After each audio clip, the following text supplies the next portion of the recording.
청소하시는 분인 줄 알았네요. 신부 집안이 영별 볼 일 없나 보네. 우리 진우가 아깝지? 우리 집안 체면이라는 게 있는데 저쪽 뒷자리로 좀 옮겨주시겠어요? 오늘 하루만은 제발 조용히 좀 계세요. 괜한 소란 피우지 마시고요. 화려하기 그지없는 예식장 안 모든 것이 금빛으로 반짝이는 공간에서 한마디 말이 비수처럼 날아와 꽂혔습니다. 구석진 자리에 홀로 앉아있던 하늘색 한복 차림의 여인, 박지숙은 그저 묵묵히 고개를 끄덕였습니다. 아무런 표정 변화도 감정의 동요도 없어 보였지만 그 순간 박지숙의 눈빛에는 얼음장처럼 차가운 무언가가 아주 잠깐 번뜩였습니다. 오늘을 위해 모든 것을 참고 또 참아왔습니다. 시댁이 될 사람들은 전혀 알지 못했습니다.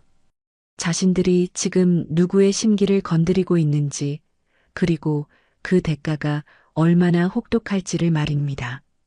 겉보기엔 그저 초라한 신부의 어머니일 뿐인 박지숙의 진짜 정체는 무엇일까요? 그리고 이 화려한 결혼식 뒤편에서는 어떤 거대한 반전이 도사리고 있을까요? 지금부터 펼쳐질 이야기는 여러분의 상상을 아득히 뛰어넘을 것입니다. 오늘의 이야기 시작합니다. 그 전에 잠깐 구독과 좋아요 눌러주시면 큰 힘이 됩니다.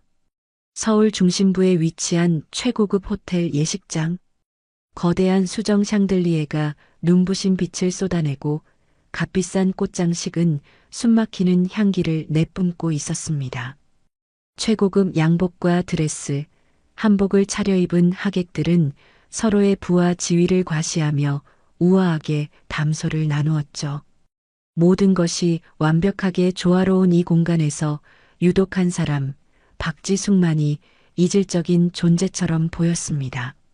48배 나이에도 단정하고 고요한 자세로 앉아 있었지만 주변의 그 누구도 박지숙에게 관심을 주지 않았습니다. 오히려 노골적인 무시와 경멸의 시선만이 가끔씩 스쳐갈 뿐이었죠.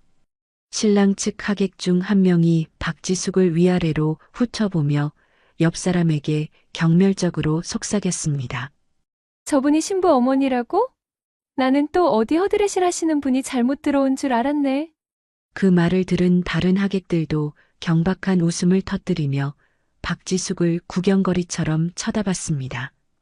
박지숙은 들리는 듯, 들리지 않는 듯 미동도 없이 앉아 있었지만 무릎 위에 놓인 낡은 가죽 가방을 쥔 손에 자신도 모르게 힘이 들어갔습니다. 바로 그때 온갖 금붙이로 화려하게 치장한 신랑의 어머니 김미경이 등장했습니다. 쉰 중반의 김미경은 목과 손목에 번쩍이는 보석들을 자랑하며 마치 예식의 주인인 양 위풍당당하게 걸어왔습니다.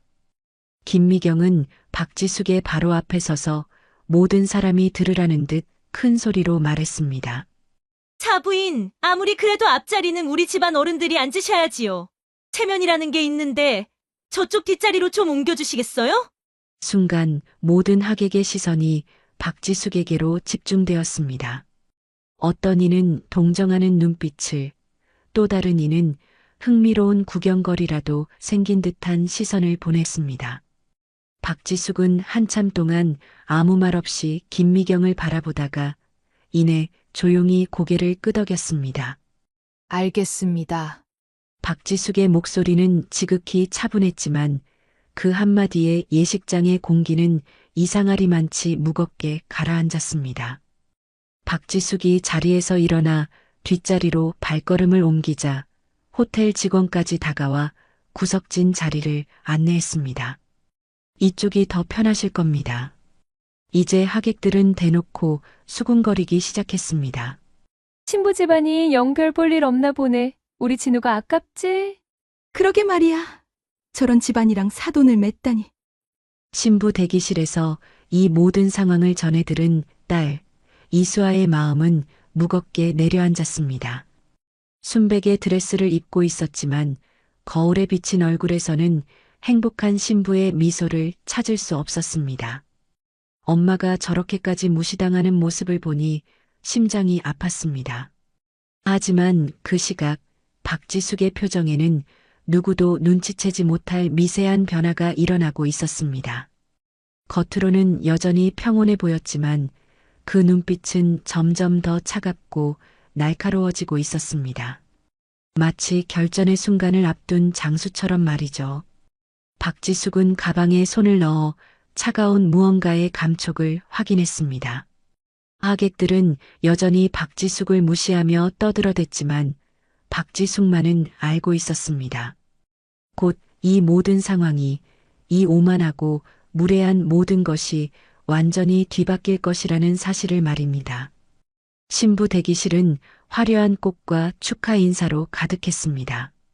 거대한 거울 앞에 앉은 이수아는 눈부신 순백의 드레스를 입고 있었지만 마음은 전혀 순수하지 못했습니다. 복잡하고 무거운 감정들이 뒤엉켜 머릿속을 헤집고 있었거든요. 마지막 화장을 손봐주던 분장사가 감탄하며 말했습니다. 정말 아름다우세요, 신부님. 완벽합니다. 이수아는 억지로 입꼬리를 올려 미소를 지으며 고맙다고 인사했지만 거울에 비친 자신의 눈동자는 불안하게 흔들리고 있었습니다. 며칠 전부터 계속된 시댁 식구들의 오만한 태도, 특히 엄마를 대하는 무례한 방식이 계속해서 마음에 걸렸습니다. 엄마, 괜찮으실까? 이수아는 작은 목소리로 혼잣말을 내뱉었습니다. 친구들이 화사한 꽃다발을 들고 들어와 축하한다며 환하게 웃었지만 이수아는 진심으로 기뻐할 수가 없었습니다. 창밖을 보니 예식장에서 들려오는 웅성거리는 소리가 점점 커지고 있었습니다. 하객들이 자리를 잡고 앉고 있겠지요. 그 속에서 엄마는 지금 어떤 기분일까요? 혹시 또 누군가에게 씻을 수 없는 모욕을 당하고 있는 건 아닐까요? 이수아는 며칠 전 시댁에서 있었던 일을 떠올렸습니다. 시어머니가 될 김미경이 어머니는 혼자 오시나? 아버님은 안 계시고? 라고 물었을 때 이수아가 돌아가셨습니다. 라고 답하자 김미경의 표정이 미묘하게 변했던 것을 똑똑히 기억합니다.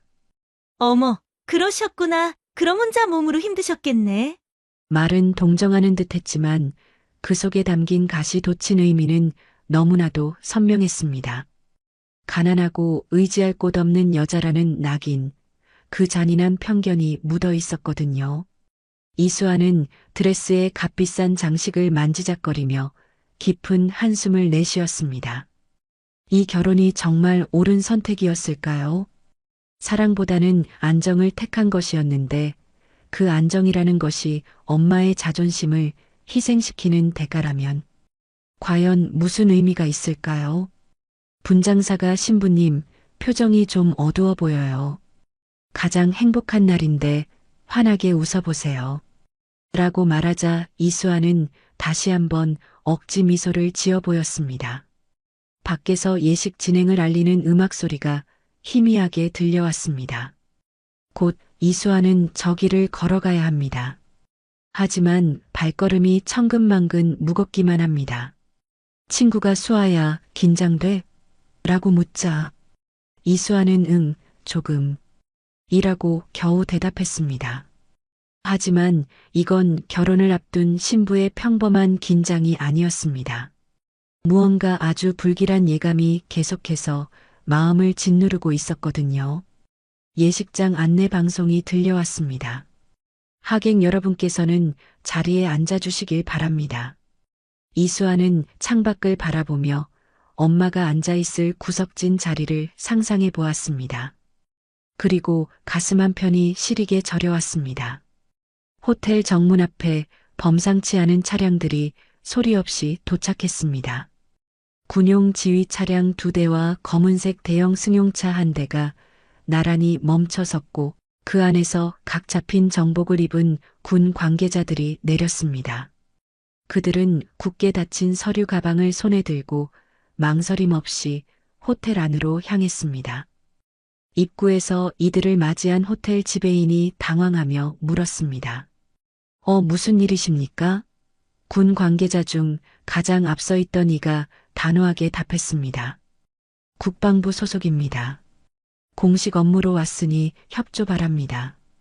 호텔 지배인은 더 이상 아무것도 묻지 못하고 길을 터주었습니다. 군화 소리가 대리석 바닥에 울려 퍼지며 호텔 로비 전체에 팽팽한 긴장감이 감돌았습니다. 예식장 내부에서도 심상치 않은 기운을 감지한 호텔 경호원들이 서로 눈빛을 주고받았습니다. 무슨 일이지? 결혼식 중에 왜 국방부에서? 하객들 중 일부도 창밖을 보고 이상함을 느끼기 시작했습니다. 저 차들 뭐야? 군용차 아니야? 하지만 구석 자리에 앉은 박지숙만은 달랐습니다. 박지숙은 고개를 들어 창문 너머의 차량들을 보고 그 눈빛에는 한치의 흔들림 없는 확신이 서려 있었습니다.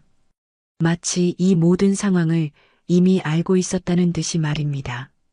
하객들은 여전히 박지숙을 가난하고 볼품없는 신부의 어머니 정도로만 여기며 무시하고 있었습니다. 누군가는 저런 지방과 혼사를 맺다니 한 회장님도 참 이라고 혀를 찾고 또 다른 누군가는 신랑 쪽에서 양보를 많이 했겠지 라며 자기들 멋대로 평가했습니다. 하지만 그 순간 박지숙의 입꼬리에는 아주 희미한 미소가 스쳐 지나갔습니다. 지극히 차분하면서도 의미심장한 미소였죠. 군 관계자들이 호텔 안으로 완전히 들어서자 예식장의 분위기는 미묘하게 변하기 시작했습니다. 무언가 아주 큰일이 벌어질 것만 같은 예감이 공기 중에 무겁게 떠돌기 시작한 것입니다. 박지숙은 가방을 열어 안의 내용물을 다시 한번 확인했습니다. 하객들은 박지숙의 이런 행동조차 신경 쓰지 않았습니다. 하지만 가방 속에서 잘 다려진 군 정복의 일부가 살짝 드러나는 것을 아무도 눈치채지 못했습니다. 호텔 직원들 사이에서는 작은 소동이 일고 있었습니다. 갑자기 국방부라니 무슨 수사라도 나온 건가? 예식장 안의 긴장감은 점점 고조되었고 하객들도 서서히 이상한 분위기를 감지하기 시작했습니다. 하지만 정작 무엇 때문인지는 아무도 짐작조차 하지 못했습니다. 그때 예식장 스피커에서 결혼 행진곡의 전주가 장엄하게 울려 퍼지기 시작했습니다. 드디어 결혼식이 시작되는 순간이었습니다. 하지만 이 결혼식은 그 누구도 예상하지 못한 방향으로 아주 거칠게 흘러갈 것입니다. 신랑 대기실에서 한진우는 완벽하게 차려입은 예복 차림으로 거울 앞에 서 있었습니다. 32의 한진우는 겉보기에는 흠잡을 데 없는 신랑감처럼 보였지만 자세히 보면 그의 손이 초조하게 계속해서 넥타이를 만지작거리고 있었습니다. 친구들이 진우야, 진짜 멋지다. 라며 축하의 말을 건넸지만 한진우의 이마에는 식은 땀이 미세하게 맺혀 있었습니다. 예복은 완벽했고 머리 모양도 흠잡을 데 없었지만 그의 내면은 전혀 평온하지 않았거든요. 며칠 전 받은 한 통의 전화가 계속해서 머릿속을 떠나지 않았습니다. 한진우 씨, 병역 관련 기록을 누군가 열람했다는 정보가 있습니다. 그 말을 듣는 순간 한진우의 얼굴은 순간적으로 굳어졌었죠. 하지만 한진우는 억지로 웃으며 아무렇지 않은 척 대답했습니다. 무슨 소리야? 나는 법적으로 정당하게 면제받았어. 하지만 과연 그럴까요? 한진우는 스스로에게 몇 번이고 되물었습니다. 설마 들켰을까? 아니야, 그럴 리 없어. 워낙 오래전 일이고 증거도 다 없앴을 텐데. 친구가 긴장되냐? 결혼이라는 게 쉬운 일은 아니지. 라고 어깨를 두드리자 한진우는 억지로 웃으며 고개를 끄덕였습니다. 하지만 이것은 결혼을 앞둔 예비 신랑의 평범한 긴장과는 다른 종류의 것이었습니다. 물잔을 집어들려는데 손이 미세하게 떨렸습니다. 친구들은 긴장한 신랑이 귀엽다며 웃었지만 한진우만이 이 떨림의 진짜 이유를 알고 있었습니다. 사실 이수아와의 결혼은 순전히 사랑 때문만은 아니었습니다. 아버지 회사의 사업적 필요와 집안의 체면, 유지가 절반 이상을 차지했죠. 이수아가 조용하고 순종적인 성격이라는 점도 한진우에게는 매력적으로 다가왔습니다. 결혼 후에도 자신의 어두운 비밀을 캐묻지 않을 것 같았거든요. 그런데 며칠 전부터 상황이 이상하게 돌아가기 시작했습니다. 병역 기록 열람 이야기며 어디선가 자신을 은밀히 조사한다는 소문이며 밖에서 웅성거리는 소리가 들려왔습니다. 하객들이 자리를 잡는 소리겠지요. 그런데 왜인지 평소와는 다른 분위기였습니다. 무언가 소란스럽다고 할까요? 그때 멀리서 들려오는 군용차의 기계음. 한진우의 얼굴이 순간적으로 하얗게 질렸습니다. 설마, 친구가 왜 그래? 얼굴이 왜 그렇게 하얘? 라고 묻자 한진우는 서둘러 아니야. 그냥 긴장돼서 그래. 라고 둘러댔습니다. 하지만 마음속 불안은 걷잡을 수 없이 커져만 갔습니다. 거울을 바라보며 스스로를 다독여 보았습니다. 괜찮아. 아무도 모를 거야. 이미 완벽하게 덮은 일이고. 그런데 문틈으로 보이는 복도에 낯선 그림자들이 스쳐 지나갔습니다. 군 장교들처럼 보이는 실루엣이었습니다. 한진우의 손떨림은 더욱 심해졌고 넥타이는 이미 여러 번 풀었다 매기를 반복한 상태였습니다. 사회자의 목소리가 들려왔습니다. 신랑께서는 입장 준비해 주십시오. 한진우는 마지막으로 거울을 바라보며 억지 미소를 지었습니다. 하지만 그 눈빛 속에는 도저히 감출 수 없는 공포가 가득했습니다. 드디어 결혼 행진곡이 울려 퍼지고 예식장의 모든 시선이 뒤쪽 문에 집중되었습니다. 신부 이수아가 순백의 드레스를 입고 천천히 걸어오기 시작했습니다. 이수아의 얼굴에는 억지로 지어낸 미소가 떠 있었지만 예식장을 둘러보다가 구석자리에 앉은 엄마와 눈이 마주치는 순간 그 미소가 위태롭게 흔들렸습니다. 박지숙은 딸을 바라보며 조용히 고개를 끄덕여 주었지만 이수아의 눈가에는 어느새 눈물이 맺혀 있었습니다. 하객들은 모두 아름다운 신부의 모습에 넋을 잃고 있었지만 박지숙만은 전혀 다른 행동을 하고 있었습니다. 박지숙은 조용히 가방을 열어 그 안에서 잘 다려진 군 정복 상의를 꺼내 무릎 위에 올려두었습니다. 주변의 하객 몇몇이 이상한 눈빛으로 박지숙을 바라보았습니다. 저분이 지금 뭘 하시는 거지? 저게 대체 뭐야? 하지만 대부분은 신부에게 집중하느라 박지숙의 기이한 행동을 놓치고 있었습니다. 김미경이 이 광경을 보고 황급히 박지숙에게 다가왔습니다. 그리고 들릴 듯 말 듯 작은 목소리로 경고했습니다. 사부인, 오늘 하루만은 제발 조용히 좀 계세요. 괜한 소란 피우지 마시고요. 박지숙은 김미경을 올려다보며 지극히 차분하게 대답했습니다. 네, 알겠습니다. 조용히 있겠습니다. 하지만 박지숙의 손끝은 이미 군 정복의 단추를 하나씩 아주 천천히 잠그기 시작하고 있었습니다. 첫 번째 단추, 그리고 두 번째 단추. 매우 조용하지만 더없이 확고한 움직임이었죠. 이수아는 엄마의 이런 행동을 전혀 눈치채지 못한 채 주례단 앞으로 계속 걸어갔습니다.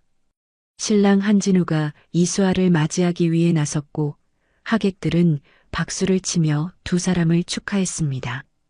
하지만 예식장의 공기는 점점 무겁게 가라앉고 있었습니다. 박지숙 주변의 하객들이 마침내 박지숙의 변화를 뚜렷하게 감지하기 시작했거든요. 저분 군복을 입고 계시는 거 아니야? 신부 어머니가 왜 갑자기 군복을? 속삭임이 조금씩 하지만 걷잡을 수 없이 퍼져나가기 시작했습니다. 하지만 아직은 그 누구도 상황을 제대로 파악하지 못했죠. 박지숙은 정복 단추를 모두 채우고 이제 정복 어깨에 달린 계급장을 매만지기 시작했습니다. 그 계급장에는 밤하늘의 별처럼 선명한 두 개의 별이 박혀 있었습니다. 바로 그때 예식장 뒤편 문이 소리 없이 열리고 국방부 장교들이 하나둘씩 들어오기 시작했습니다.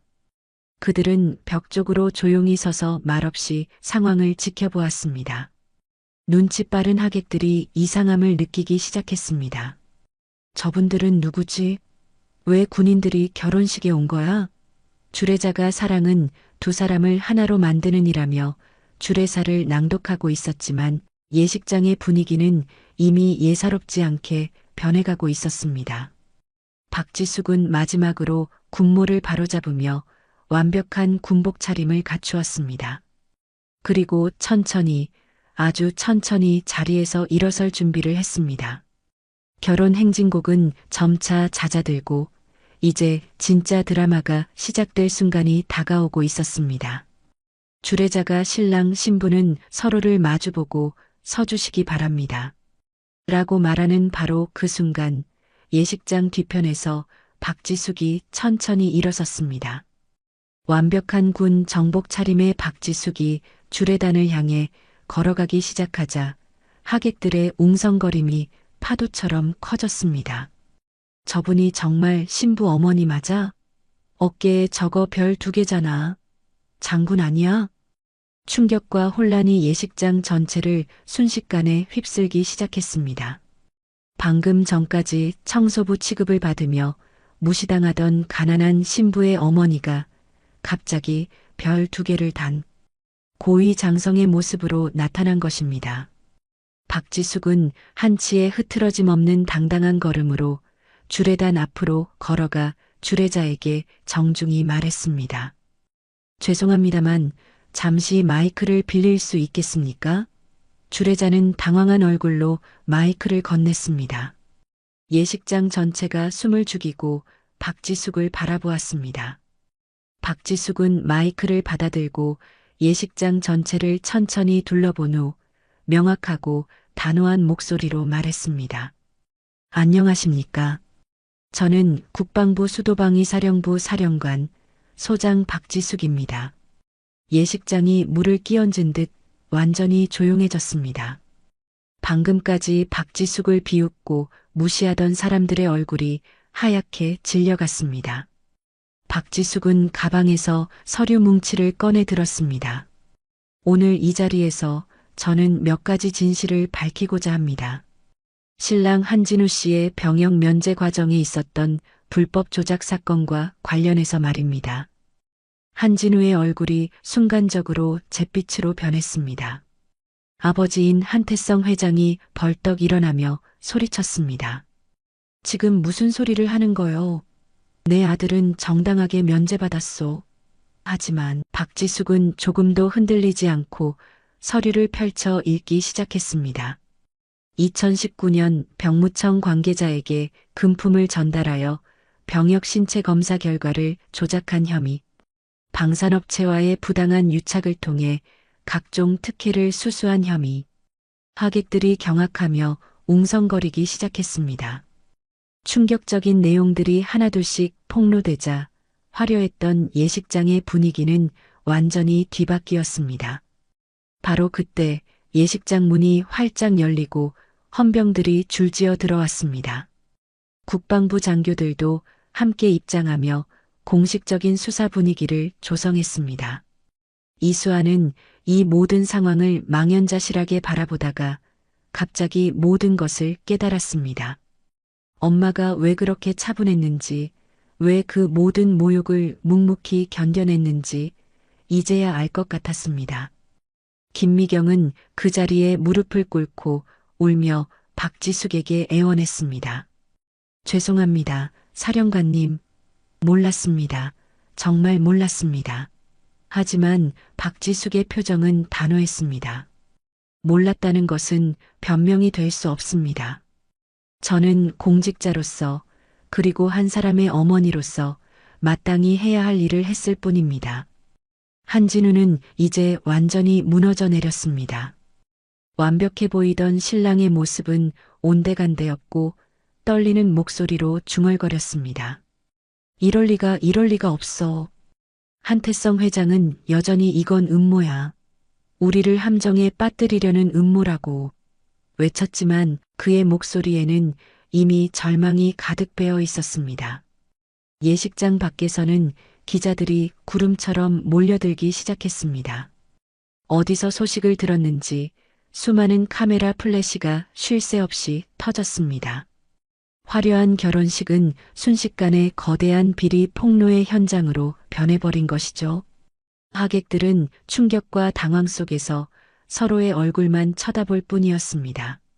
방금 전까지 자신들이 무시하고 경멸했던 그 초라한 여인이 나라를 지키는 사령관이었다니. 그 누구도 상상하지 못했던 경악스러운 반전이었습니다.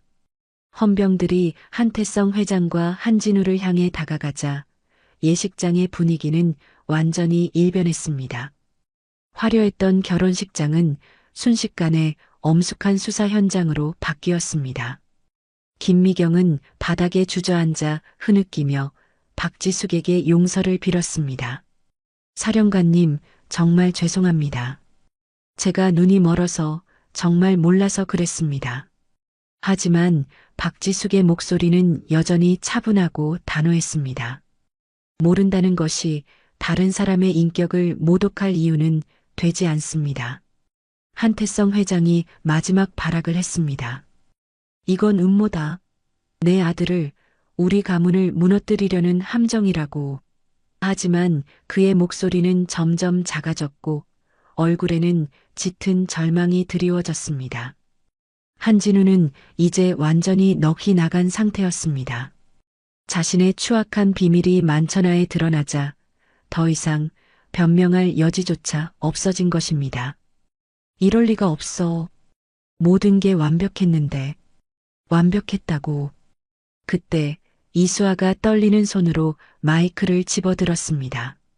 예식장 전체의 시선이 이수아에게 집중되자 이수아는 힘겹지만 단호한 목소리로 선언했습니다. 이 결혼 저는 원하지 않습니다. 하객들이 숨을 죽였습니다. 신부가 직접 결혼을 거부하는 전대미문의 상황이 벌어진 것이죠. 이수아는 계속해서 말했습니다. 저는 거짓과 기만 위에 세워진 관계를 시작할 수 없습니다. 그리고 이수아의 목소리가 떨렸지만 더욱 확고해졌습니다. 제 어머니를 무시하고 모욕한 사람들과 가족이 될 수는 없습니다. 예식장 밖에서는 기자들의 플래시 세례가 멈추지 않았습니다. 이 역사적인 순간을 놓치지 않으려는 취재진들이 몰려들어 호텔 로비는 아수라장이 되고 있었습니다. 이수아는 웨딩드레스를 입은 채로 주례단에서 내려와 엄마에게로 달려갔습니다. 그리고 박지숙의 손을 꽉 잡으며 눈물을 흘렸습니다. 엄마, 정말 자랑스러워요. 저도 엄마처럼 용감한 사람이 되고 싶어요. 박지숙은 딸을 품에 안으며 부드럽게 말했습니다. 수아야, 너는 이미 충분히 용감해. 방금 너의 그 용기가 그 증거란다. 헌병들이 한태성 부자를 연행해 가는 동안 하객들은 이 모든 상황을 믿을 수 없다는 표정으로 지켜보았습니다. 방금 전까지 화려하고 우아했던 결혼식이 완전히 다른 방향으로 흘러가고 있었거든요. 그때 예식장 안에서 박수가 터져나오기 시작했습니다. 처음에는 서너 명이 치던 박수가 점점 커져서 결국 예식장 전체가 우레와 같은 박수와 감탄사로 가득 찼습니다. 대단하다. 정말 멋있어. 이제 사람들은 박지숙을 존경과 감탄의 눈빛으로 바라보았습니다. 그리고 이수아의 용기 있는 결단에도 아낌없는 박수를 보냈습니다. 정의가 승리한 순간이었습니다. 예식장을 나온 박지숙과 이수아는 호텔 앞에서 쏟아지는 플래시 세례를 받으며 기자들 앞에 섰습니다. 이수아는 여전히 눈부신 웨딩드레스를 입고 있었지만 그 표정에는 더 이상 불안이나 주저함이 없었습니다. 기자들이 앞다투어 질문을 쏟아냈습니다. 사령관님, 오늘 폭로를 결심하게 된 특별한 계기가 있으셨습니까? 박지숙은 차분하게 대답했습니다. 저는 공직자로서 마땅히 해야 할 일을 했을 뿐입니다. 개인적인 모욕이나 감정 때문이 아닙니다. 다만 정의는 반드시 실현되어야 한다고 믿었습니다. 또 다른 기자가 이수아에게 물었습니다. 결혼을 포기한 심정이 어떠신가요? 이수아는 엄마 옆에 당당히 서서 대답했습니다. 후회하지 않습니다. 제 어머니가 자랑스럽고 저 또한 어머니처럼 올바른 길을 걸어가고 싶습니다. 하객들도 호텔에서 나와 이 광경을 지켜보았습니다. 이제 그들의 눈빛에는 존경과 감탄만이 가득했습니다. 방금까지 무시했던 그 여인이 이렇게 대단한 사람이었다니. 자신들의 편협했던 시선과 편견을 부끄러워하며 고개를 숙이는 이들도 있었습니다. 짧은 기자회견이 끝난 후 모녀는 조용히 호텔을 떠났습니다. 이수아는 웨딩드레스 치맛자락을 손에 들고 엄마와 함께 걸으며 말했습니다. 엄마, 저 정말 몰랐어요. 엄마가 이렇게 대단한 분이라는 걸.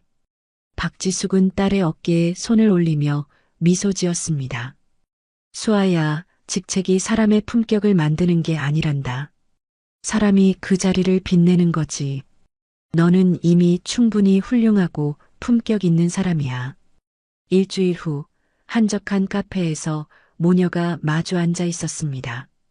이수아는 편안한 평상복 차림이었지만 그 얼굴에는 일주일 전보다 훨씬 밝고 생기 있는 표정이 떠 있었습니다. 엄마, 저 시청 정책기획팀에 합격했어요. 이제 정말 새로 시작하는 기분이에요.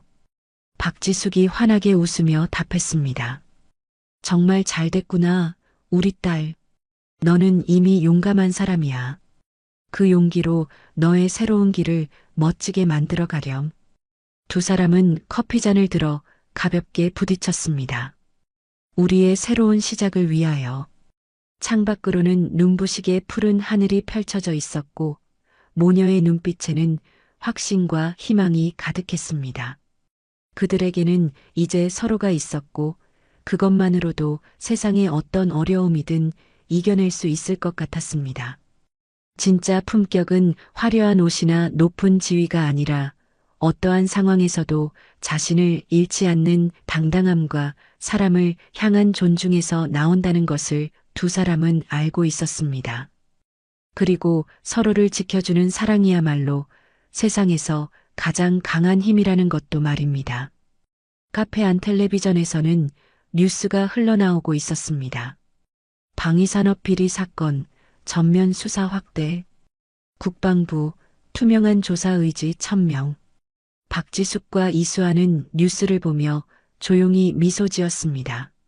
정의는 승리했고 그들의 새로운 인생도 이제 막 시작되었습니다. 오늘도 귀한 시간 내어 끝까지 시청해주신 구독자 여러분 진심으로 감사드립니다. 오늘의 이야기가 마음을 울렸다면 구독과 좋아요, 댓글 부탁드립니다. 솔직히 말씀드리겠습니다. 빌딩 관리소장과 의사, 이게 어울린다고 생각하십니까? 저희는 이 결혼을 반대합니다. 딸의 결혼을 축복받기 위해 찾아간 서울의 가장 높은 곳, 한남동 펜트하우스. 그곳에서 제 가족이 마주한 것은 따뜻한 환대가 아닌 얼음장처럼 차가운 멸시였습니다. 제 직업이 빌딩 관리소장이라는 이유만으로 딸의 사랑은 무참히 짓밟혔고 한 가족의 자존심은 산산조각 났습니다. 그들은 몰랐을 겁니다.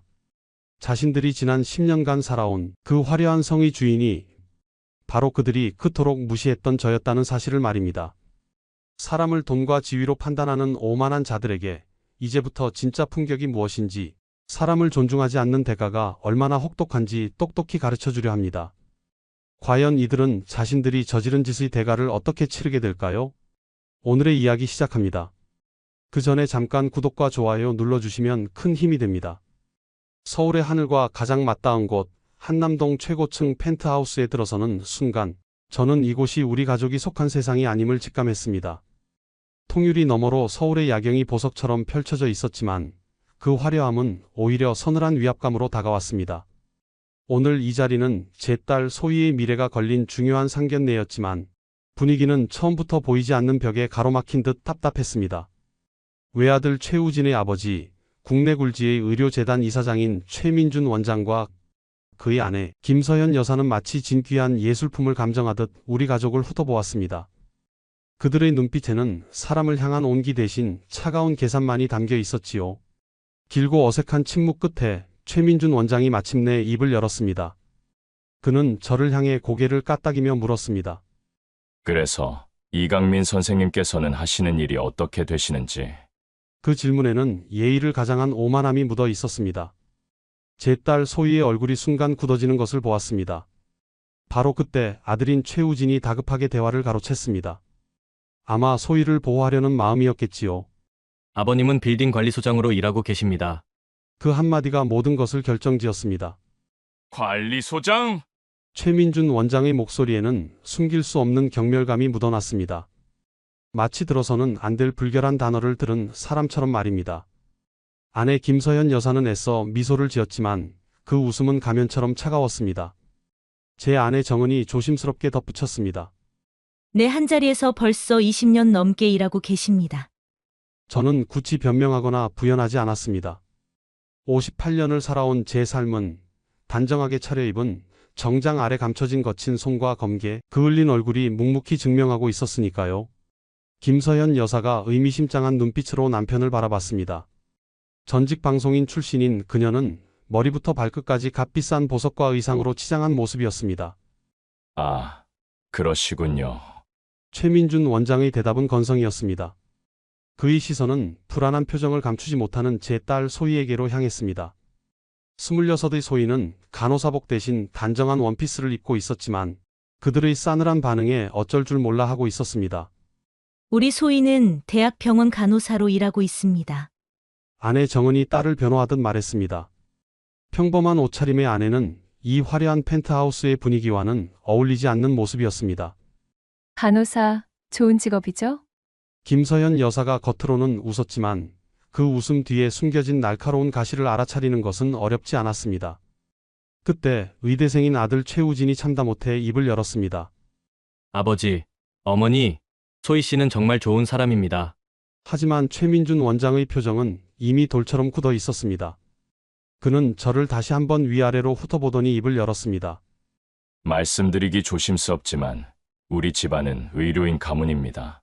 할아버지 때부터 3대째 의사 집안이고 저 역시 의료 재단을 이끌고 있지요. 저는 그저 조용히 고개를 끄덕였습니다. 좋은 일 하고 계시는군요. 김서연 여사가 기다렸다는 듯 끼어들었습니다. 우진 아버지는 너무 겸손하세요. 서울 시내 대형 병원 여러 곳을 소유하고 계시거든요. 의료진만 해도 수백 명이 넘습니다. 그녀의 말에는 자부심이 가득했습니다. 자신들의 사회적 지위를 보란 듯이 과시하는 태도였지요. 대단하시네요. 제 반응은 여전히 담담했습니다. 하지만 제 눈빛에는 무언가 깊은 생각이 스쳐 지나가고 있었습니다. 최민준 원장이 본격적으로 말을 이었습니다. 솔직히 말씀드리면 저희도 고민이 많았습니다. 우진이가 소희 양을 좋아한다고 해서 이렇게 자리를 마련했지만 무슨 고민이신지요? 제가 조용히 물었습니다. 어떻게 표현해야 할까요? 집안의 격이라고 해야 할까요? 김서연 여사가 거들었습니다. 맞아요. 결혼이라는 게 단순히 두 사람만의 일이 아니잖아요. 양쪽 가문의 결합이기도 하고요. 딸 소희의 얼굴이 점점 붉어졌습니다. 아내 정은이 간절한 목소리로 말했습니다. 저희 아이들이 서로 좋아한다면 그걸로 충분하지 않을까요? 물론 사랑도 중요하죠. 하지만 현실을 무시할 수는 없지 않습니까? 최민준 원장의 목소리가 단호해졌습니다. 경제적인 부분도 그렇고 사회적 지위도 그렇고 너무 차이가 나면 나중에 반드시 문제가 생깁니다. 저는 천천히 찻잔을 내려놓았습니다. 제 표정에는 여전히 변화가 없었지만 그 평온함 속에 무언가 단단한 의지가 느껴졌습니다. 어떤 문제 말씀이신지요? 생활 수준이 다르면 갈등이 생기기 마련입니다. 특히 경제적인 부분에서요. 우리 우진이는 나중에 이 의료 재단을 물려받을 아이입니다. 그에 걸맞은 배우자가 필요한 거죠. 최우진이 불편한 표정으로 어머니를 말렸지만 최민준 원장이 아들을 제지했습니다. 저는 마침내 입을 열었습니다. 그럼 저희 딸이 부족하다는 말씀이십니까? 최민준 원장이 결국 본심을 드러냈습니다. 솔직히 말씀드리겠습니다. 빌딩 관리소장과 의사, 간호사와 의료재단 후계자, 이게 어울린다고 생각하십니까? 순간 응접실에 무거운 침묵이 흘렀습니다. 딸아이의 눈가에 맺힌 눈물, 아내의 떨리는 손, 그 모든 것이 제 가슴에 비수처럼 박혔습니다. 저는 여전히 침착하게 물었습니다. 그래서 어쩌자는 말씀이신지요? 저희는 이 결혼을 반대합니다. 그 선언에 저는 조용히 자리에서 일어났습니다. 분노를 드러내는 것은 무의미했습니다. 더 이상 패 끼치지 않겠다는 말과 함께 정중히 인사를 건넸습니다. 펜트하우스를 나서며 마지막으로 돌아본 거대한 유리창 너머로 그들은 이미 우리를 잊은 듯 안도의 표정을 짓고 있었습니다. 하지만 저는 알고 있었습니다.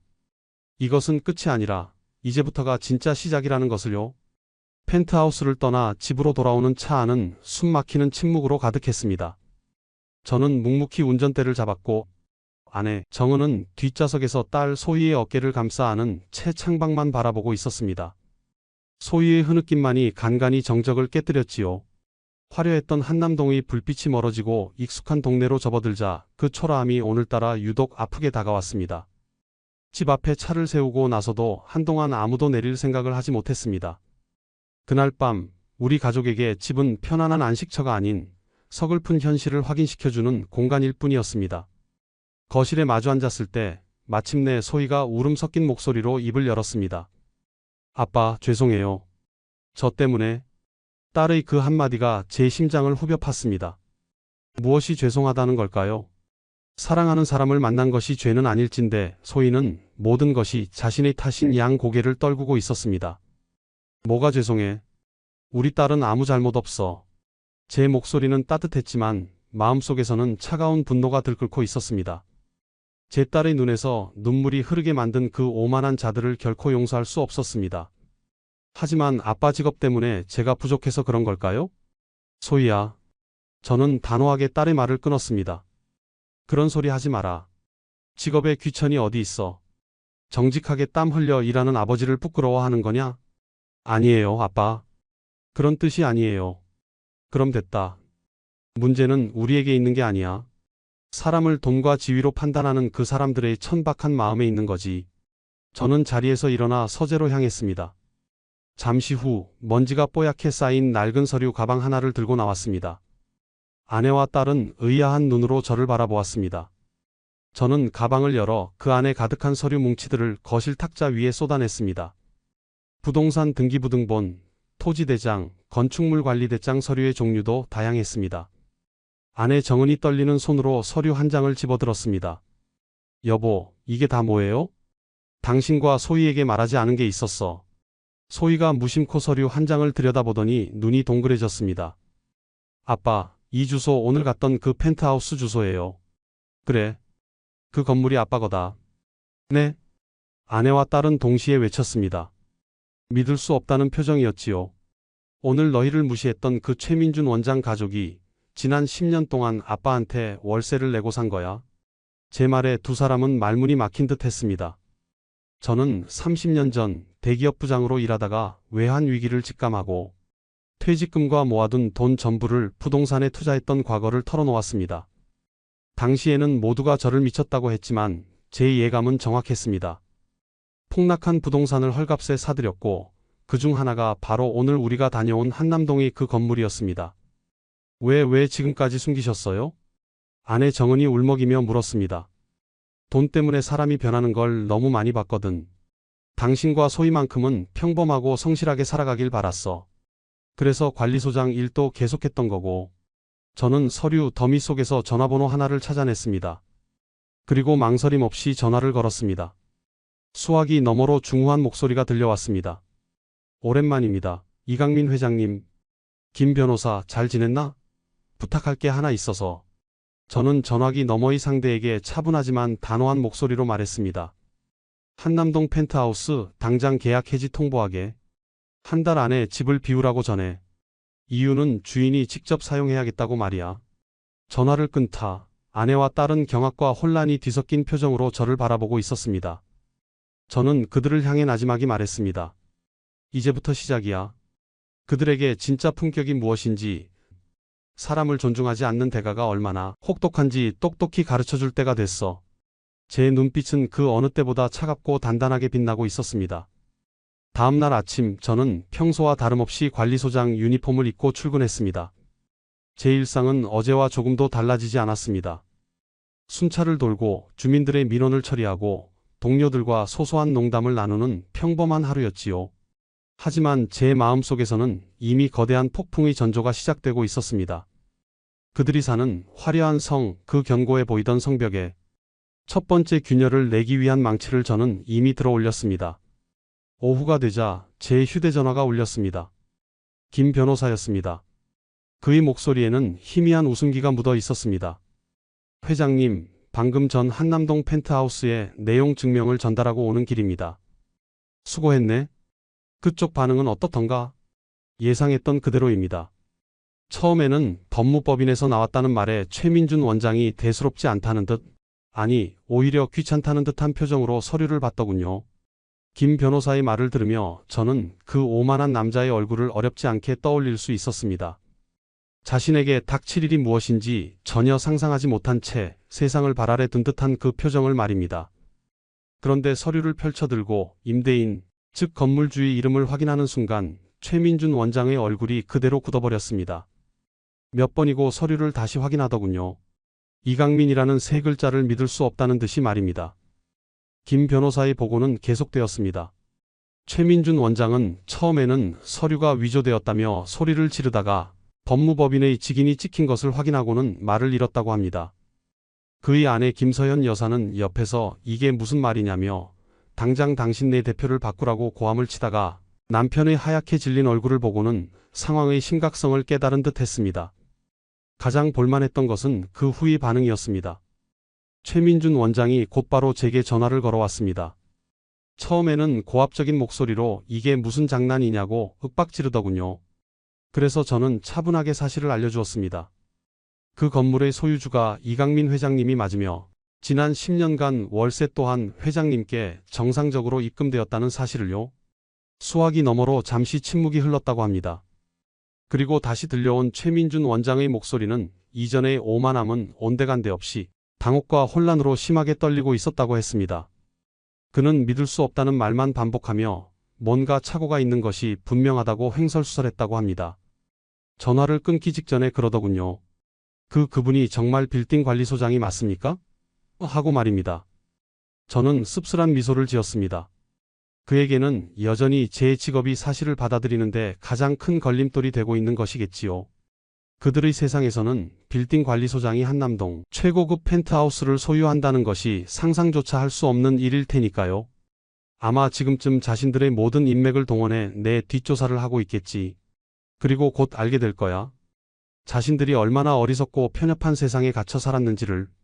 이미 파악이 끝난 듯합니다. 방금 전 다시 전화가 와서는 목소리가 완전히 달라졌습니다. 어떻게든 회장님을 만나 뵙고 사죄하고 싶다고 제발 한 번만 기회를 달라고 애원하더군요. 만날 필요 없네. 그냥 법대로 처리하게.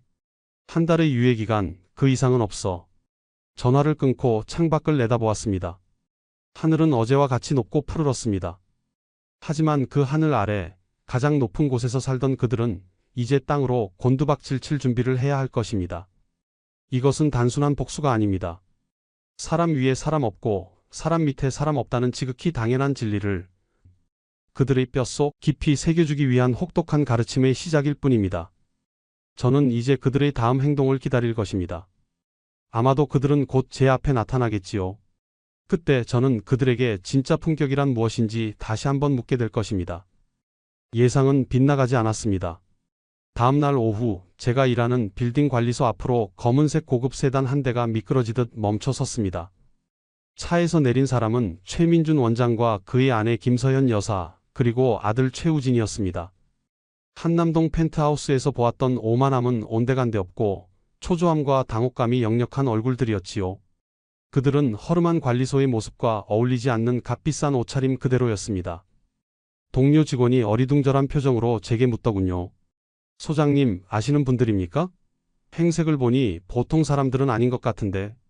저는 그저 말없이 고개를 끄덕였습니다. 제 앞에 선 최민준 원장은 며칠 전과는 완전히 다른 사람이 되어 있었습니다. 그는 제 작업복 차림을 애써 외면하며 깊이 고개를 숙였습니다. 이 선생님, 아니 회장님, 제가 정말 죽을 죄를 지었습니다. 그의 목소리는 간절했지만 저는 그 안에 담긴 진심 없는 계산을 읽을 수 있었습니다. 그의 사과는 제 인격이 아닌 제가 가진 건물을 향하고 있었으니까요. 김서연 여사 역시 화려한 장신구를 한 손으로 만지작거리며 어색하게 고개를 숙였습니다. 저희가 정말 사람을 잘못 봤습니다. 이렇게 대단한 분이신 줄도 모르고 결례를 용서해 주십시오. 대단한 분. 그 단어가 제 귓가에 비수처럼 꽂혔습니다. 빌딩 관리소장 이강민은 하찮은 사람이었고 한남동 건물주 이강민은 대단한 분이 되는 것입니까? 그들의 세상은 그렇게 단순하고 천박하게 돌아가고 있었습니다. 저는 아무 말 없이 그들을 바라보았습니다. 제 침묵이 길어지자 최민준 원장은 더욱 다급해졌습니다. 회장님, 지난 10년간의 월세에 더해 위자료까지 충분히 드리겠습니다. 원하시는 금액을 말씀만 하십시오. 제발 집에서만큼은 쫓아내지 말아 주십시오. 저희 체면이. 결국 그의 입에서 체면이라는 단어가 나오고야 말았습니다. 그에게 중요한 것은 자신의 잘못에 대한 반성이 아니라 세상의 시선과 자신의 사회적 지위뿐이었습니다. 저는 나지막이 입을 열었습니다. 최 원장님. 네. 회장님. 원장님께 품격이란 무엇입니까? 네. 제 뜬금없는 질문에 최민준 원장은 당황한 기색이 역력했습니다. 며칠 전 원장님 댁에서 제게 집안의 격을 말씀하셨지요. 그래서 묻는 겁니다. 원장님이 생각하는 품격 혹은 격이라는 것이 대체 무엇입니까? 비싼 옷입니까? 아니면 높은 직위? 그것도 아니면 한남동 펜트하우스 같은 비싼 집입니까? 제 질문은 날카로운 칼날이 되어 그의 심장을 겨누었습니다. 그는 아무 대답도 하지 못했습니다. 그때 옆에 서 있던 아들 최우진이 무릎을 꿇었습니다. 아버님, 정말 죄송합니다. 제가 소희 씨를 지켜주지 못했습니다. 저희 부모님을 대신해 제가 용서를 구합니다. 아들의 눈물에는 진심이 담겨 있는 듯 했습니다. 하지만 저는 알고 있었습니다. 그 역시 부모가 만들어 놓은 견고한 성벽 안에서 안주했던 나약한 청년일 뿐이라는 것을요. 진정한 사랑은 어떤 시련 앞에서도 사랑하는 사람의 손을 놓지 않는 용기에서 비롯되는 법입니다. 일어나게. 자네가 무릎 꿇을 일이 아니야. 저는 최민준 원장과 김서연 여사를 똑바로 바라보며 말했습니다. 두 분의 사과는 잘 들었습니다. 하지만 저는 받아들일 수가 없군요. 회장님. 제 딸이 흘린 눈물의 가치는 당신들이 가진 돈으로 계산할 수 있는 것이 아닙니다. 그리고 사람을 대하는 당신들의 그 오만한 태도는 돈으로 용서받을 수 있는 성질의 것도 아니지요. 한 달의 시간, 그것이 제가 당신들에게 베푸는 마지막 배려입니다. 저는 그들을 뒤로하고 다시 제 자리로 돌아와 서류를 들었습니다. 더 이상 그들과 나눌 이야기는 없었습니다. 절망적인 표정으로 서로를 마주보던 세 사람은 결국 아무런 소득 없이 무거운 발걸음을 돌려야 했습니다. 그들이 떠난 자리에 남은 것은 값비싼 향수 냄새와 깊은 허탈감뿐이었습니다. 저는 그들의 뒷모습을 보며 생각했습니다. 이제 겨우 첫 번째 가르침이 끝났을 뿐이라고. 그들이 진정으로 깨달아야 할 것들은 아직 많이 남아 있었습니다. 한남동 펜트하우스로 돌아온 최민준 원장 가족에게 그들의 집은 더 이상 하늘과 가장 가까운 성공의 상징이 아니었습니다. 오히려 언제 무너질지 모르는 위태로운 성체처럼 느껴졌지요. 값비싼 가구와 예술품으로 채워진 넓은 거실에는 무거운 침묵만이 감돌았습니다. 김서연 여사가 마침내 침묵을 깨고 남편에게 날카롭게 쏘아붙였습니다. 당신 때문이에요. 그깟 관리소장 하나 제대로 파악 못해서 이 사달을 만들어요? 뭐? 내 탓이라고? 당신은 뭐 했어? 옆에서 같이 격을 운운하며 사람을 무시한 건 당신도 마찬가지잖아. 그래도 당신이 가장으로서 중심을 잡았어야죠. 이제 어떡할 거예요? 한 달 뒤에 우리 길바닥에 나앉게 생겼다고요? 온 사교계에 소문이라도 나면 전 더는 얼굴 들고 못 다녀요. 그들의 대화 어디에도 진정한 반성은 없었습니다. 오직 잃어버릴 체면과 무너질 지위에 대한 두려움뿐이었지요. 그 모습을 지켜보던 아들 최우진이 지친 목소리로 말했습니다. 두 분 다 그만하세요. 지금 그게 중요해요? 우리가 그분들께 무슨 짓을 했는지 아직도 모르시겠어요? 최민준 원장이 아들에게 버럭 소리를 질렀습니다. 시끄럽다. 내가 뭘 안다고 나서. 결국 내가 그런 집안 여자애를 만나서 생긴 일이지 않느냐. 그런 집안이요? 아버지가 말하는 그런 집안의 가장이 지금 아버지가 사시는 이 집의 주인이십니다. 우리는 한 번이라도 진심으로 사과한 적 있나요? 그저 우리 상황을 모면하기 위해 무릎 꿇는 신용만 했을 뿐이지 소희 씨와 그 가족분들이 받았을 상처에 대해서는 생각해 본 적 있으세요? 최우진의 절규는 허공에 흩어졌습니다. 돈과 지위라는 이름 아래 견고하게 유지되던 가족이라는 허울은 처참하게 금이 가고 있었습니다. 그날 밤 저는 집으로 돌아와 딸 소희와 마주 앉았습니다. 낮에 있었던 일을 담담하게 전해주자 소희는 더 이상 울지 않았습니다. 그저 씁쓸한 미소를 지을 뿐이었지요. 아빠, 이제 괜찮아요. 괜찮다는 게 무슨 말이냐? 그 사람이 무릎 꿇는 모습을 보고 확실히 알았어요. 그 사람은 저를 지켜줄 수 없는 사람이었어요. 부모님의 그늘 아래서 그들이 만들어준 격이라는 성벽 안에서 단 한 번도 나오지 못한 사람이었던 거죠. 딸의 목소리에는 슬픔보다 깊은 실망감이 묻어 있었습니다. 제가 받은 상처보다 아빠가 그런 모욕을 당했다는 사실이 더 화가 나요.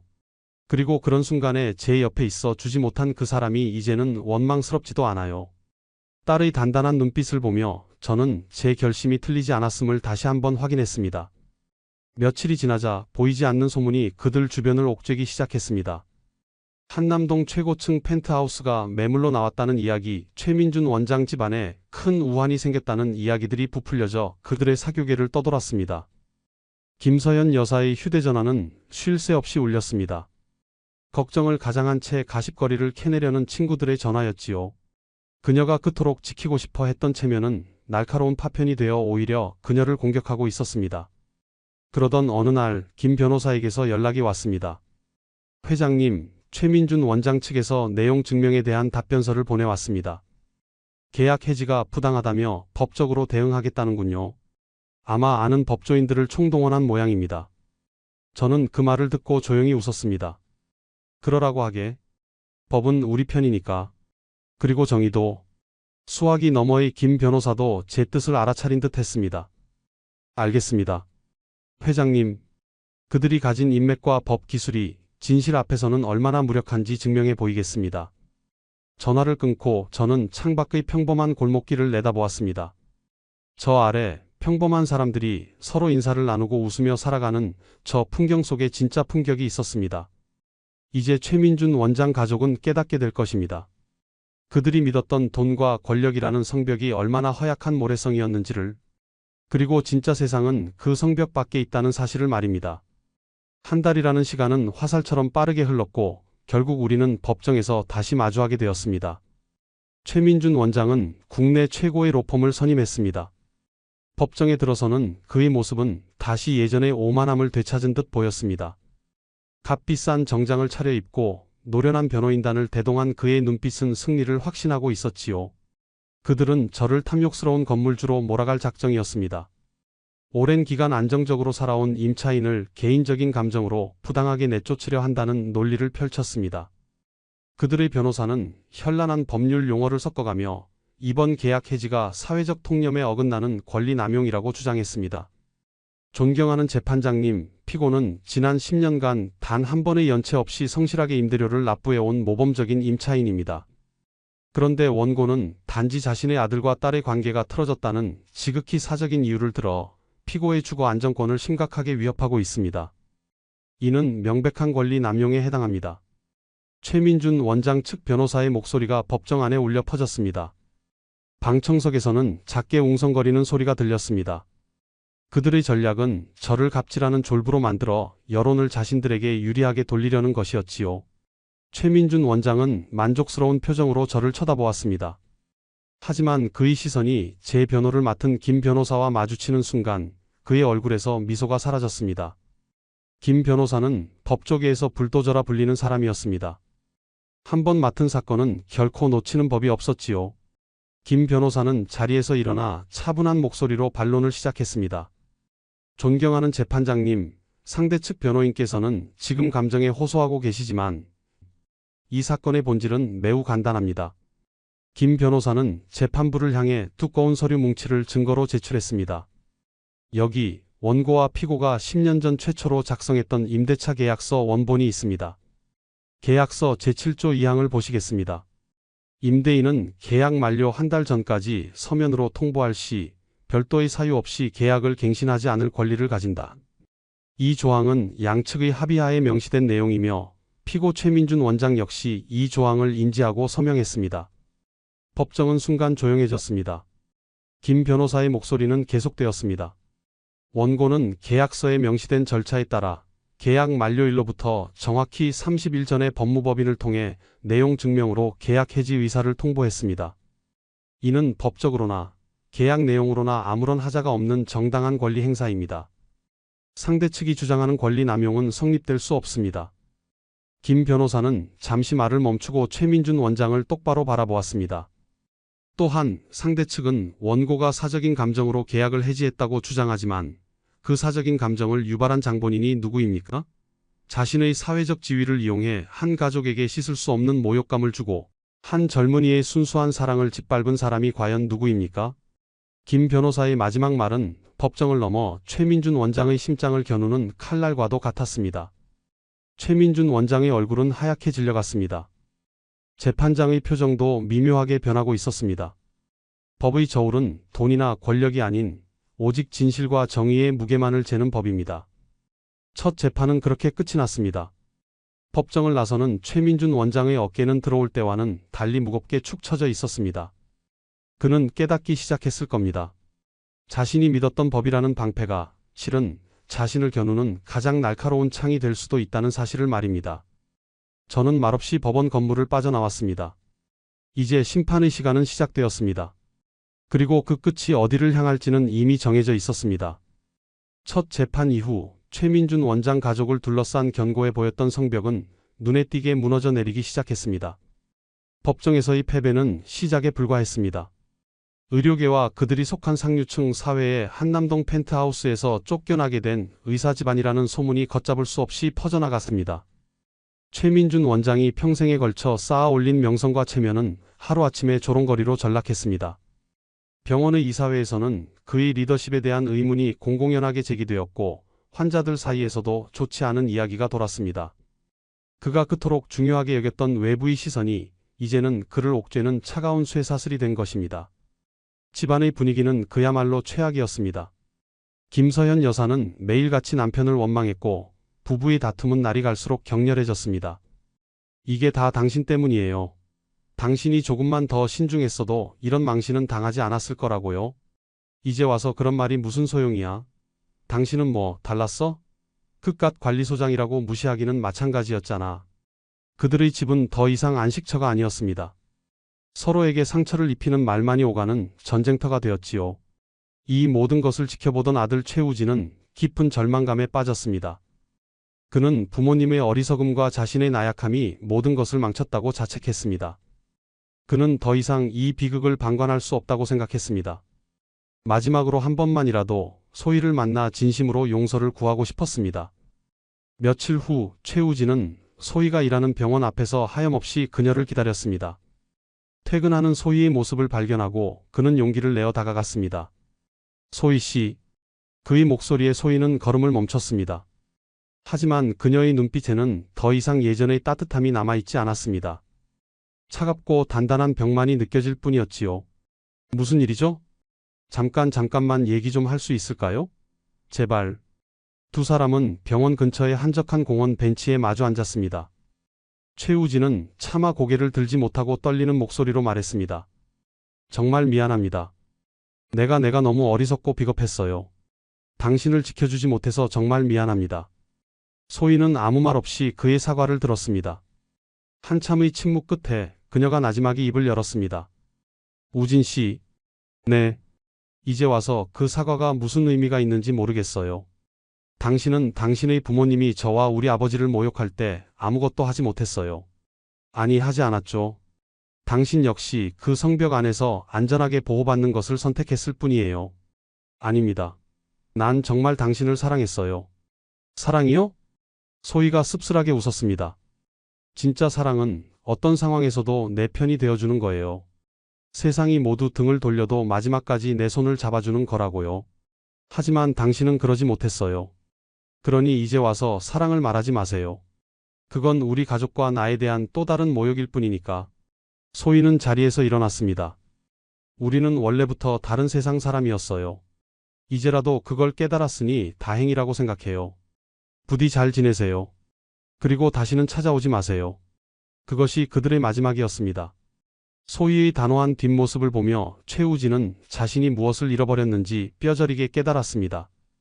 그는 돈이나 명예가 아닌 진실한 마음을 지켜낼 용기를 잃어버렸던 것입니다. 그날 밤 저는 집으로 돌아온 딸에게 아무것도 묻지 않았습니다. 그저 묵묵히 딸의 어깨를 토닥여 주었을 뿐입니다. 창밖으로는 차가운 밤 공기가 흐르고 있었습니다. 저는 생각했습니다. 무너지는 것은 저들의 성벽만이 아니라고. 어쩌면 우리 모두의 마음속에 있던 편견과 오만의 벽이 함께 무너져 내리고 있는 것인지도 모른다고 말입니다. 시간은 모든 것을 제자리로 돌려놓는 힘이 있는 듯합니다. 법원의 최종 판결이 내려지고 1년이라는 세월이 흘렀습니다. 최민준 원장 가족은 결국 한남동 펜트하우스를 떠나 강북의 평범한 아파트로 이사했습니다. 그들이 그토록 지키려 했던 부와 명예, 그리고 체면이라는 성벽은 완전히 허물어졌습니다. 하지만 역설적이게도 모든 것을 잃고 나서야 그들은 비로소 진짜 중요한 것들을 보기 시작했습니다. 저는 가끔 김 변호사를 통해 그들의 소식을 전해 듣곤 합니다. 최민준 원장은 재단의 이사장직에서 물러나 지금은 작은 개인 병원에서 환자들을 돌보고 있다고 합니다. 예전의 권위적인 모습 대신 환자의 이야기에 귀 기울이는 진정한 의사가 되었다는 평판이 자자하다고 하더군요. 그의 아내 김서현 여사 역시 화려했던 사교계를 떠나 조용히 살아가고 있었습니다. 허영과 과실을 내려놓은 그녀의 얼굴이 예전보다 훨씬 편안해 보인다는 이야기도 들려왔습니다. 아들 최우진은 의사국가고시에 합격한 후 서울의 대형 병원이 아닌 지방의료원으로 자원했다고 합니다. 그는 그곳에서 묵묵히 자신의 길을 걸으며 아버지와는 다른 의사의 삶을 살아가고 있었습니다. 그들은 많은 것을 잃었지만 어쩌면 그보다 더 소중한 것을 얻었을지도 모릅니다. 제 딸 소희에게도 새로운 인연이 찾아왔습니다. 같은 병원에서 일하는 정형외과 의사였는데 화려한 배경은 없었지만 마음이 따뜻하고 성실한 청년이었습니다. 그는 제 직업을 듣고는 조금도 망설임 없이 이렇게 말했습니다. 아버님, 정말 존경스럽습니다. 보이지 않는 곳에서 묵묵히 자기 자리를 지키는 분들이야말로 진짜 어른이라고 생각합니다. 그 청년의 눈에는 어떠한 편견도 계산도 없었습니다. 오직 사람을 향한 진심 어린 존중만이 담겨 있었지요. 두 사람이 결혼을 약속하고 상견례를 하던 날, 우리는 화려한 펜트하우스가 아닌 소박한 한정식집에서 만났습니다. 그곳에는 어색한 침묵이나 서늘한 위압감 대신 따뜻한 웃음과 진솔한 대화가 오고 갔습니다. 저는 그날 비로소 제 딸이 진짜 행복을 찾았음을 확신할 수 있었습니다. 어느 늦은 가을 오후 저는 퇴근길에 우연히 최민준 원장과 마주쳤습니다. 그는 예전보다 수척해 보였지만 눈빛만큼은 훨씬 평온해 보였습니다. 우리는 잠시 어색하게 서로를 바라보다가 그가 먼저 제게 다가와 고개를 숙였습니다. 그동안 평안하셨습니까? 덕분에요. 원장님도 괜찮아 보이십니다. 이제 원장 아닙니다. 그냥 평범한 동네 의사일 뿐입니다. 그는 씁쓸하게 웃으며 말했습니다. 제가 정말 어리석었습니다. 모든 것을 잃고 나서야 제가 얼마나 중요한 것들을 놓치고 살았는지 깨달았습니다. 선생님과 따님께 드린 상처는 평생 갚아도 모자랄 겁니다. 진심으로 사죄드립니다. 그의 사과에는 더 이상 위선이나 계산이 느껴지지 않았습니다. 저는 그를 향해 담담하게 말했습니다. 이미 다 지난 일입니다. 이제는 모두가 각자의 자리에서 행복하면 되는 것이겠지요. 우리는 짧은 인사를 나누고 각자의 길을 향해 돌아섰습니다. 저는 그와의 악연이 마침내 끝났음을 느꼈습니다. 이것은 복수의 완성이 아니었습니다. 어쩌면 우리 모두를 위한 길고 아픈 성장통의 끝이었을지도 모릅니다. 집으로 돌아오는 길 저는 생각했습니다. 진짜 품격이란 무엇일까요? 그것은 결코 돈이나 지위로 살 수 있는 것이 아닙니다. 진짜 품격은 사람을 귀하게 여기는 마음에서 비롯됩니다. 그리고 진짜 사랑은 어떤 시련 앞에서도 사랑하는 사람의 손을 굳게 지켜주는 용기입니다. 저는 제 딸에게 바로 그 지켜주는 사랑을 알려주고 싶었습니다. 오늘 저는 제 딸이 그런 사랑을 만나 행복해하는 모습을 보았습니다. 그것으로 충분했습니다. 저의 길고 길었던 가르침은 이제 비로소 끝이 난 것입니다. 오늘도 귀한 시간 내어 끝까지 시청해주신 구독자 여러분 진심으로 감사드립니다. 오늘의 이야기가 마음을 울렸다면 구독과 좋아요, 댓글 부탁드립니다.